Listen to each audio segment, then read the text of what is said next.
आज मैं बात करूंगी आपसे अपने पढ़ने के दौर से लेके अपने पढ़ाने के दौर तक, और जो जो डिफरेंसेस मुझे लगते हैं कि उस वक्त से लेके इस टाइम तक जो मुझे फील होते हैं वो मैं आपसे अपना पॉइंट ऑफ व्यू शेयर करूंगी। और डेफिनेटली ये मेरा अपना पॉइंट ऑफ व्यू है, आप इससे इख्तलाफ कर सकते हैं, लेकिन मुझे जो सबसे बड़ा डिफरेंस जो है वो आजकल के दौर में फील होता है वो ये है कि जब हम अपने ज़माने में पढ़ते थे तो हमारे लिए उस्ताद की बात जो है वो हरफ आखिर होती थी। ठीक है, क्योंकि उस टाइम इंटरनेट और गूगल का कोई दौर नहीं था, तो वो प्यासे और कुएं वाली मिसाल तो आपको पता ही है। सेम वही हिसाब होता था कि हम उस्ताद के पीछे पीछे होते थे कि हम उनसे जितना सीख सकते हैं उनसे सीख लें। और इसमें सबसे बड़ी जो बात होती थी, जो हमें पेरेंट्स की तरफ से भी एक फीडिंग थी, वो ये थी स्पेशली कि रिस्पेक्ट ऑफ टीचर, कि उस्ताद का अदब सबसे पहले है, बाकी चीज़ें बाद में हैं। आपने कोई ऐसी बात, कोई ऐसी हरकत नहीं करनी जिससे आपके टीचर को जो है वो गुस्सा आए या टीचर को कोई आपकी बात बुरी लग जाए। सबसे पहली तो हमारे ध्यान में ये बात होती थी। दौर में वो स्टूडेंट्स होते थे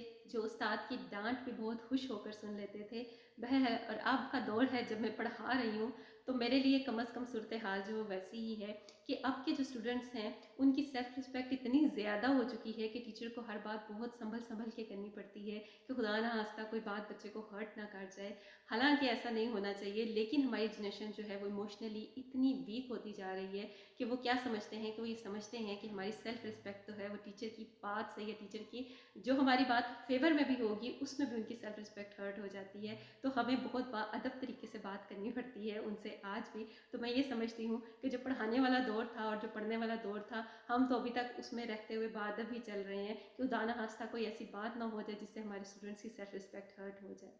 हम अपने दौर में उस्ताज़ा के पीछे भागा करते थे पढ़ने के लिए, और अब भी हम अपने स्टूडेंट्स के पीछे भाग रहे होते हैं कि खुदारा पढ़ लो, खुदारा पढ़ लो, क्योंकि यही टाइम है, ये वक्त दोबारा नहीं आएगा। ये आपकी भलाई के लिए, आपकी फेवर में हम लोग ये बात कह रहे हैं। But the thing is this कि जितना भी ये हमारी लाइफ डिजिटलाइज होती जा रही है, हमारे बच्चे जो हैं, हमारी जनरेशन जो है, उनके माइंड सेट तब्दील किए जा रहे हैं, उनके माइंड सेट तब्दील हो गए हैं। आज का जो स्टूडेंट है वो टीचर्स से ज़्यादा गूगल पे और इंटरनेट की चीज़ों पर ज़्यादा ट्रस्ट करना शुरू हो गया है। यही बात है कि लर्निंग के प्रोसेस की अहमियत वो नहीं रही जो हमारे टाइम पे थी। तो जनाब, करना आपने क्या है, अगर आप पेरेंट्स हैं या अगर आप टीचर्स भी हैं, तो बच्चों को सबसे पहले आपने लर्निंग प्लेसेस की अहमियत से आगाह करना है, पढ़ने के प्रोसेस से आगाह करना है, और आपने उन्हें ये बताना है कि जो भी वक्त आपके पास है, इसके बाद ये वक्त दोबारा आपको नहीं मिलेगा। लिहाजा जितना आप सीख सकते हैं अपने टीचर्स के साथ, उनसे सीखें और दुनिया में आगे बढ़ें और अपना मुकाम हासिल करें।